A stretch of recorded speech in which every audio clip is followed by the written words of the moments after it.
Здравейте! Днес ще ви покажа как се хранят моите домашни любимци в мое отсъствие. Виждате автоматична хранилка за животни.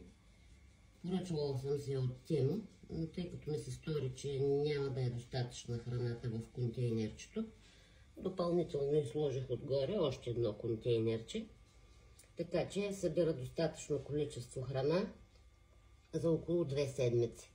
В двете купички автоматично се пуска храна сутрин и вечер. Всъщност пуска се така, както вие го настроите. Може поведнъж, може 2 пъти. Управлява се чрез приложение в телефона. И преценявате сами колко храна е нужна за вашите домашни любимци.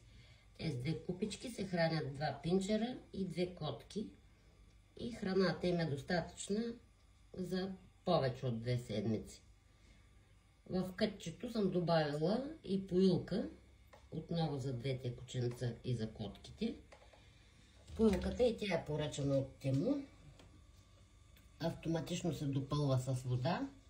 Има си поплавък и за да има откъде да се допълва с вода, понеже не исках да я свързвам към чешмата, съм я свързала с едно бидонче от 30 литра, което е поставено на стълбите по-нависоко, за да може водата да си изтича свободно до поилката. Така те са осигурени и обезпечени с храна и вода за цялото ми отсъствие.